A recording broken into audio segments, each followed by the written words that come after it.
ଅଦ୍ବିକା ସହିତ ଜଡ଼ିତ ସମସ୍ତ ସାଥୀ ମାନଙ୍କୁ ନମସ୍କାର। ବର୍ଷର ଶେଷ ମାସରେ ଆମେ ଉପନୀତ ହେଲେ ଏବଂ ଡିସେମ୍ବର ମାସରେ ଯେଉଁ ବିଷୟ ନେଇ ଆମେ ଅଦ୍ବିକାରେ ଆଲୋଚନା କରିବା ତାହା ହେଲା ବନ୍ଧୁତ୍ୱ ଓ ସମ୍ପର୍କ। ବନ୍ଧୁତ୍ୱ ଓ ସମ୍ପର୍କର ଏହି ବିଷୟକୁ ତିନୋଟି ଶନିବାରର ଅଧିବେଶନରେ ଭାଗ କରାଯାଇଛି ଏବଂ ପ୍ରଥମ ସପ୍ତାହରେ ଯେଉଁ ଉପବିଷୟଟି ରହିଛି ଏହି ବିଷୟର ତାହା ହେଲା ପାରସ୍ପରିକ ସମ୍ମାନ, ବିଶ୍ୱାସ ଏବଂ ବନ୍ଧୁତା। ଆପଣ ଏହି ତିନୋଟି ଶବ୍ଦକୁ ଆଉ ଥରେ ମନେ ରଖନ୍ତୁ। ପାରସ୍ପରିକ ସମ୍ମାନ, ବିଶ୍ୱାସ ଏବଂ ବନ୍ଧୁତା। ବିଷୟର ଏହି ଶବ୍ଦ ଅତ୍ୟନ୍ତ ଗୁରୁତ୍ୱପୂର୍ଣ୍ଣ ଏବଂ ଏହାକୁ ନେଇକରି ହିଁ ଆମେ ଟିକେ ସବିଶେଷ ଆଲୋଚନା କରିବା। ଆମେ ଏଠି ଯେତେ ଜଣ ବସିଛେ ଆଜିର ଅଦ୍ବିକା ଅଧିବେଶନରେ, ଏହି ଅଧିବେଶନରେ ବସିଥିବା ସମସ୍ତେ ପରସ୍ପରକୁ ସମ୍ମାନ କରନ୍ତି କି ନା ଆମେ କାହାକୁ ଭଲ ପାଉ ଆଉ କାହାକୁ ଘୃଣା ବି କରୁ? ଏମିତି କିଛି ହେଇଛି କି? ସେମିତି ଆମେ ସମସ୍ତେ ସମସ୍ତଙ୍କର କଥାକୁ ଭରସା କରୁ, ବିଶ୍ୱାସ କରୁ, ସେମିତି ହେଇପାରିବ କି? ନା ଏମିତି ବି ଅଛି ଯେ କେହି କିଛି କହୁଥିଲେ ଆମକୁ ଲାଗେ ୟା ଉପରେ ଭରସା କରିହେବ ନାହିଁ ବା ୟାର କଥାଟିକୁ ବିଶ୍ୱାସ କରିହେବ ନାହିଁ। ଆମେ ଏଠି ଯେତେ ଜଣ ବସିଛେ ସମସ୍ତଙ୍କ ଭିତରେ ବନ୍ଧୁତ୍ୱପୂର୍ଣ୍ଣ ସମ୍ପର୍କ ରହିଛି କି? ନା ଏମିତି ବି କିଛି ଅଛି ଯେ କାହା ସହିତ ଆମେ ବହୁତ ଭଲ ବନ୍ଧୁ ଏବଂ କାହାକୁ ଆମେ ଶତ୍ରୁ ଭଳିଆ ଦେଖୁ ବା ଝଗଡ଼ା ହଉ ବା ତା ସହିତ ଆମର ଏତେ ଭଲ ପଡ଼େ ନାହିଁ। ଏସବୁ ଆମର ସମ୍ପର୍କର ଭିନ୍ନ ଭିନ୍ନ ଦିଗ। ଆମେ ଅନେକ ଲୋକଙ୍କ ସହିତ ଆମର ସମ୍ପର୍କ ହୁଏ। ଏଠି ଯେଉଁ ଅଙ୍ଗନବାଡ଼ି ଦିଦି ଆଜି ଆମର ଏଇ କାର୍ଯ୍ୟକ୍ରମକୁ ସଞ୍ଚାଳନ କରୁଛନ୍ତି ତାଙ୍କ ସହିତ ବି ଆମର ସମ୍ପର୍କ ଅଛି। ଆମର ସାଙ୍ଗସାଥୀମାନଙ୍କ ସହିତ ବି ଆମର ସମ୍ପର୍କ ଅଛି। ଆମର ଶିକ୍ଷକଙ୍କ ସହିତ ବି ଆମର ସମ୍ପର୍କ ଅଛି। ଘରେ ସେଇଭଳି ଆମର ପିତାମାତା, ଭାଇ ଭଉଣୀ, ଅଜା ଆଈ, ମଉସା ମାଉସୀ ଅନେକ ସମ୍ପର୍କ ଆମର ସମସ୍ତଙ୍କର ରହିଛି। କିଛି ଲୋକଙ୍କ ସହିତ ଆମର ସମ୍ପର୍କରେ ଆମକୁ ବହୁତ ଆନନ୍ଦ ମିଳେ ଏବଂ କିଛି ଲୋକଙ୍କ ସହିତ ଆମର ସମ୍ପର୍କ ଏତେ ଦୃଢ଼ ନଥାଏ। ତେଣୁ ସେଇ କଥାକୁ ଆମକୁ ଦେଖିବାର ଅଛି ଯେ ସମ୍ପର୍କ କାହିଁକି କିଛି ଲୋକଙ୍କ ସହିତ ଭଲ ଲାଗୁଛି, ସମ୍ପର୍କ କାହିଁକି କିଛି ଲୋକଙ୍କ ସହିତ ଭଲ ଲାଗୁନାହିଁ। ଯଦି ପରସ୍ପର ପ୍ରତି ଆମର ସ୍ନେହ ଥିବ, ଶ୍ରଦ୍ଧା ଥିବ, ସମ୍ମାନ ଥିବ, ତାହେଲେ ସମ୍ପର୍କ ଦୃଢ଼ ହୁଏ ଏବଂ ସେଥିପାଇଁ ଆମେ ଆମର ମନର କଥା ଆମର ସେଇ ସମ୍ପର୍କରେ ଥିବା ଲୋକଙ୍କ ସହିତ ଆମେ ବାଣ୍ଟି ଥାଉ, କଥା ହେଇଥାଉ, ଜଣେଇବା। ତେଣୁ ସାଥୀମାନେ, ଆପଣମାନେ ଯେତେବେଳେ ସମ୍ପର୍କ ତିଆରୁଛନ୍ତି ସେଇ ସମ୍ପର୍କରେ ସବୁବେଳେ ଭଲ ପାଇବାକୁ ବାଣ୍ଟନ୍ତୁ। ଆପଣମାନେ କାହାକୁ ଘୃଣା କରିବାର ଅପେକ୍ଷା ତାଙ୍କୁ ଆପଣାର କରିବା, ଭଲ ପାଇବା, ଏ ଦିଗ ପ୍ରତି ଆମକୁ ଦୃଷ୍ଟି ଦେବାକୁ ହବ। ବର୍ତ୍ତମାନ ସମାଜରେ ଅନେକ ଜାଗାରେ ଏ ଘୃଣାର ଭାବନା ବ୍ୟାପୁଥିବା କାରଣରୁ ଆମେ ସାହି ପଡ଼ିଶା ଭିତରେ ଆମର ଝଗଡ଼ା ହେଉଛି, ପରିବାର ଭିତରେ ଝଗଡ଼ା ହେଉଛି, ସ୍କୁଲ କଲେଜରେ ଝଗଡ଼ା ହେଉଛି। ତାକୁ ଦୂର କରିପାରିବା ଯେତେବେଳେ ଆମେ ପରସ୍ପର ସହିତ ସମ୍ମାନପୂର୍ଣ୍ଣ ଏକ ବାତାବରଣ ତିଆରି କରିପାରିବା। ଆମର ପାରସ୍ପରିକ ସମ୍ମାନ ଯେମିତି ଆମ ଭିତରେ ବଢ଼ିବ। ଯେତେବେଳେ ଆମର ଏଇ ସମ୍ପର୍କ, ଆମର ଏଇ ବନ୍ଧୁତା ଗୋଟେ ନକାରାତ୍ମକ ଦିଗ ଆଡ଼କୁ ଗତି କରେ, ସେତେବେଳେ ଗୋଟେ ଅସୁସ୍ଥ ପରିବେଶ ହିଁ ତିଆରି ହୁଏ। ସେଥିରେ ଭୟ ଥାଏ, ସେଥିରେ ଅପମାନ ଥାଏ, ସେତେବେଳେ ସବୁବେଳେ ମନ ଭିତରେ ଗୋଟେ ଚାପଗ୍ରସ୍ତ ହେଇକି ରହିଲା ଭଳିଆ ସ୍ଥିତି ତିଆରି ହୁଏ। ଆପଣଙ୍କୁ ଡର ଲାଗେ କାଳେ କିଏ କ'ଣ କହିଦେବ, ଏମିତି ଗୋଟେ ସ୍ଥିତି ତିଆରି। ମୁଁ ଏ କଥାଟି ମନ ଖୋଲି କହିଲେ ସେ କ'ଣ ମୋତେ ଗାଳି ଦେବେ, ଏଇଭଳି ଏକ ପରିବେଶ ତିଆରି ହୁଏ। ଯଦି ପରିସ୍ଥିତି ଏଭଳି ରହେ, ଏହା ସାମଗ୍ରିକ ବିକାଶରେ ଆମର ବାଧା ତିଆରି କରେ। ଆମେ ଯଦି ସବୁବେଳେ ଡରିକି ରହିବା, ଘରେ ଭିତରେ ହିଁ ରହିବା, ବାହାରକୁ ବାହାରି ପାରିବା ନାହିଁ, ମନର କଥା ଖୋଲିକି କହିପାରିବା ନାହିଁ, ତାହେଲେ ଆମର ବିକାଶ କିପରି ହେବ? ହେଇପାରିବ ନାହିଁ। ତେଣୁ ଆମ ସମସ୍ତଙ୍କୁ ଶିଖିବାର ଅଛି ଯେ କେମିତି ପାରସ୍ପରିକ ସମ୍ମାନ ଆଉ ବିଶ୍ୱାସ ବଳରେ ବନ୍ଧୁତାର ପରିବେଶ ତିଆରି ହେଇପାରିବ। ପିଲାମାନେ ଆମେ ସମସ୍ତେ ନିଜର ପିତାମାତା, ନିଜଠୁ ବୟସରେ ଯେଉଁମାନେ ବଡ଼, ନିଜର ଯେଉଁମାନେ ଶୁଭଚିନ୍ତିକ ବୋଲି ଆମେ ଭାବୁ, ସେମାନଙ୍କର ସହିତ ଆମେ ସବୁବେଳେ ଯୋଡ଼ି ହେଇକିରି ଥାଉ। ସେମାନେ ଆମ ବିଷୟକୁ ନେଇକିରି, ଆମର ଭବିଷ୍ୟତକୁ ନେଇକିରି ଚିନ୍ତିତ ମଧ୍ୟ ହୁଅନ୍ତି। ଆମେ କିପରି ଭଲ କରିବା ଜୀବନରେ, ସେ ବିଷୟରେ ସେମାନେ ଅତ୍ୟନ୍ତ ସବୁବେଳେ ଚିନ୍ତାଶୀଳ ରୁହନ୍ତି। ତେଣୁ ସେମାନଙ୍କ ସହିତ ତୁମେମାନେ ମଧ୍ୟ ଏକ ଭଲ ସମ୍ପର୍କ ତିଆରି କରିବା କଥା।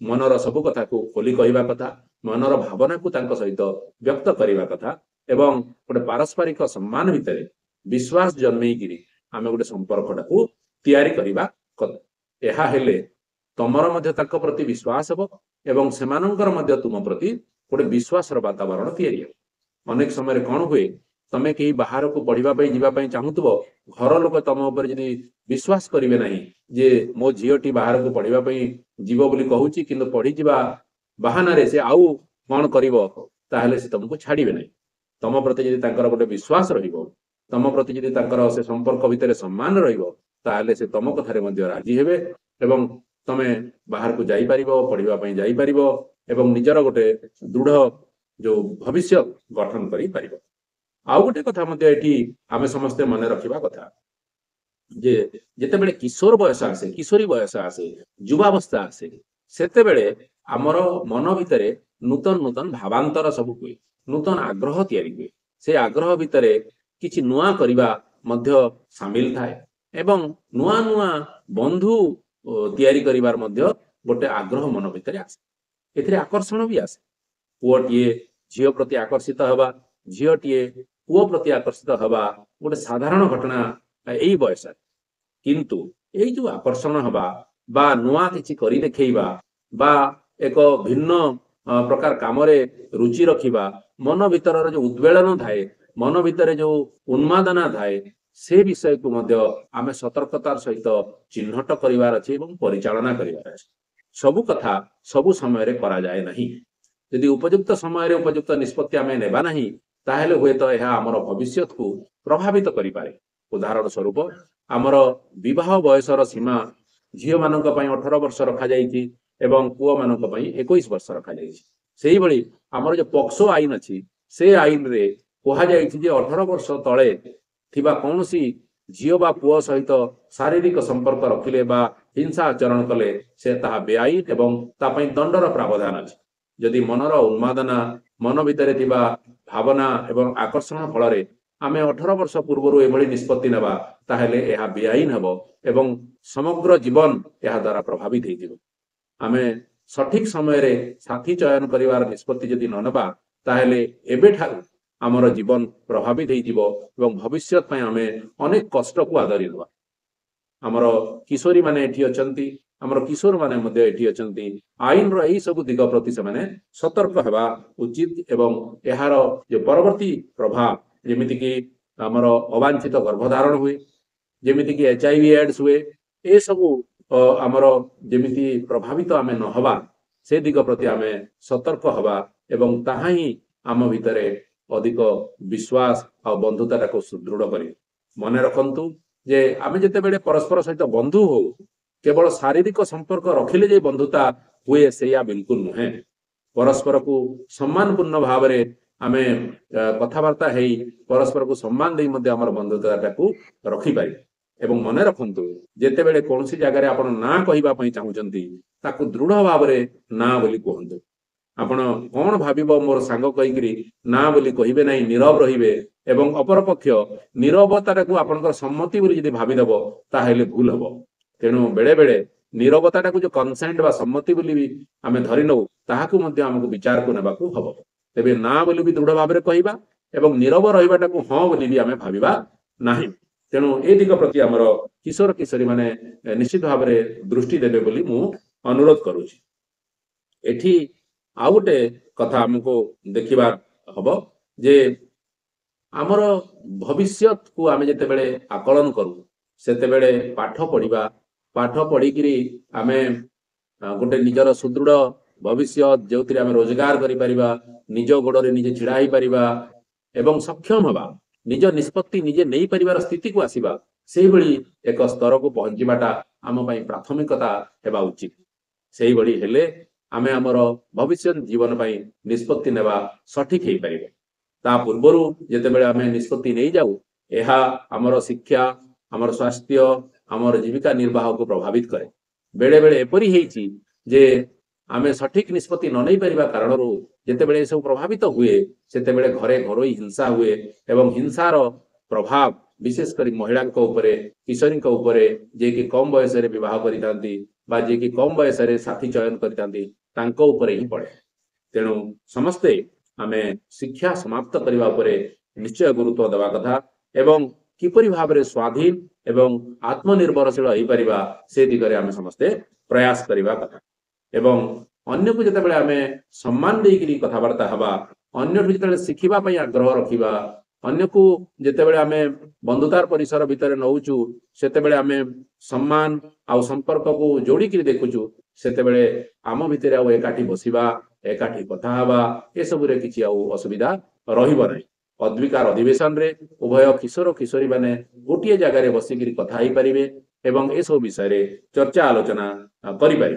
तेणु बंधु आमे खोजिबा सांग हवा एथिरे किछि असुविधा नाही किंतु आमको आमर भविष्य जीवन आधार रे निष्पत्ति नेबा विषय रे सतर्क हेबाकू पड़िबो। तेणु आमे जेतेबेले भी कोनोसी निष्पत्ति नौचु सेतेबेले एहा आमको किपरि भाबरे प्रभावित करूची से विषय रे मध्ये आमको चिंता करिवार एक अवकाश आज ए विषय दौच। बंधुता जीवन रे अनेक सुखद अनुभूति आने।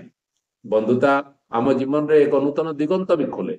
बंधु मानक ठारू अनेक कथा शिखी हुए बंधु मानक पाखरे अनेक कथा कही हुए यह अत्यंत स्वागत योग्य कथा किंतु ए बंधुता भितर भी आमर परस्पर सम्मान एवं परस्पर मतामत को आग्रह सहित शुणा और ताकू मध्य सम्मान देवा अत्यंत गुरुत्वपूर्ण एवं भविष्य जीवन पाई या भितर निष्पत्ति नेबा मध्य ठीक सेटिकी गुरुत्वपूर्ण।